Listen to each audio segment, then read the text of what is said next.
Hi, everyone. So, quick who would win before I go out for the evening? Because I don't have to go to work early tomorrow, so I can actually go out for a little bit and have a social life. So this came from Chris Colgate, and he asked the question, who would win, Ant-Man or Nightcrawler? Now, to understand this, you need to understand the characters. Ant-Man's gone by Hank Pym, Scott Lang. We'll be looking at the normal comic books, Hank Pym versions. Hank Pym basically, as explained in the movie, developed developed a sort of chemical formula that allowed him to basically shrink the distance between atoms, essentially allowing, or expand, in case when he turns into Giant Man, shrink and expand, allowing him to shrink or expand. When he's Giant Man, he's roughly around 60 feet tall. All of his strength is enhanced, his durability is enhanced, but he can still feel pain. He's still human, everything along those lines. Um, in Ant-Man form, he's nearly like the size of an ant, but he's still got the power of a man his size, which I think is like in the upper 100-pound range, well shaped, all that. So it's all kinetic. He's like a bullet, basically, as it's explained. So he needs to know how to punch her. Otherwise, he's too soft and he's not going to hurt anyone. Too hard, he's going to blow their head off.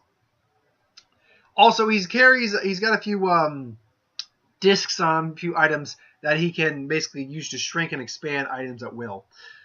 He's skilled enough in hand-to-hand combat. He's a genius. He can command ants. So then there. Sorry, my dad's sneezing. So he's quite a skilled individual. But theoretically, if you caught him off guard and you stepped on him and just ground him into the ground, you theoretically could kill him and crush him. If he's giant man, he's tough, but he's got a lot more blind spots. If you could stab him enough times, or shoot him enough times, blow him up enough times, you'd kill him. So nothing's impossible to do with Ant-Man. He's just a guy who's got the ability to shrink and expand and all that great stuff. Nightcrawler's a mutant, Catholic by nature. Now, his mutation, generally speaking, is teleportation, which he does by transferring himself between a dimension. There's point A and point B, and then there's point C. To get to point A from point B, or vice versa, he instantaneously is traveling through point C, which is a separate dimension, which has like brimstone and stuff. That's why there's sulfur-smelling smoke that comes every time he teleports. He's very proficient at this, to the point where he can travel great distances just by continually teleporting back. Here's the Atlantic, here's Europe, here's America. And he even did this in one episode of Wolverine the X-Men, where he kept going boom teleport, boom teleport, boom teleport. Taxed him like hell, but he can do it. He does have limitations in his distance, but he's still got quite a distance. As long as basically like in his line of sight, he can do it. Even if it's like a building or something, as long as he has an idea of how the inner working of the building, he won't wind up in a wall. He's highly agile, pretty fast for not like super speed or anything, but he's faster than a normal person. Agile, great skilled climber, he's a master swordsman, particularly with cutlasses, sabers, things along those lines. Good in hand-to-hand combat. And all around, he's a pretty interesting individual. But he's, not super durable or anything like that. His mutation, and he has a prehensile tail, which he can use to grab things. So basically, it's going to be a quick fight. How does this fight break down? Assuming they come to blows, who's going to win?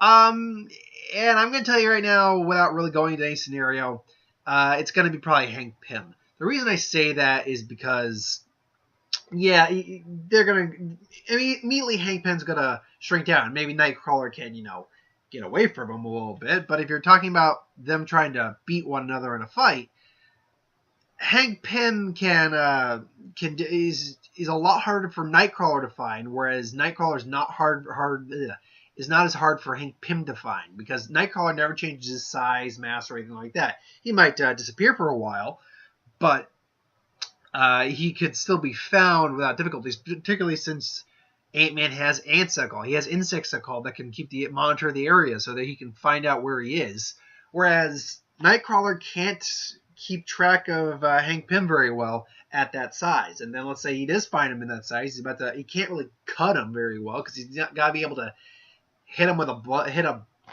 man the size of an ant with a blade. Yeah, good luck with that.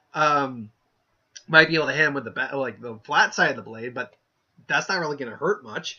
And then let's say he does somehow grab him. He's going to grab him, maybe try to crush him, and then he can just go Giant Man and more or less crush Nightcrawler.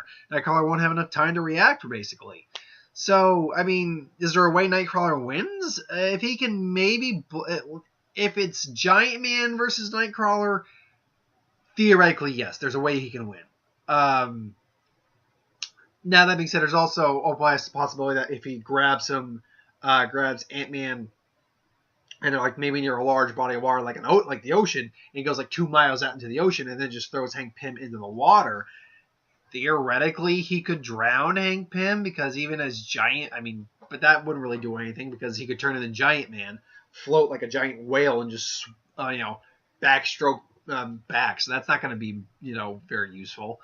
Yeah, but if he's Giant Man versus Nightcrawler, I suppose if Nightcrawler has swords, you can maybe try to stab him in the helmet and take his eyes out, and at that point, go for like the vital spots. But it's very unlikely. Like I'd be saying like 95% of the time he's gonna lose this fight. Ant-Man wins 95% of the time. There's maybe like a small 5% chance that Nightcrawler can win. Not a very realistic chance though. I'm gonna say that.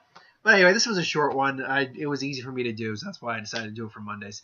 Thanks for watching. I hope you enjoyed. Like, comment, share, and subscribe. As always, if you want us to review something, put in the comments below. Let us know. We'll do a review of it at some point. Ideas for who wins, Star Wars, superhero, magic, what if, anything I do with the channel, put in the comments below. Let me know. I'll get to it at some point. I have no plans for tomorrow in terms of videos. Who Would Win will be up on Wednesday. I have Dark Tower review, which I gotta check the show times. For Thursday, plus a what if, plus magic. So I got the usual. Anyway, thanks for watching. See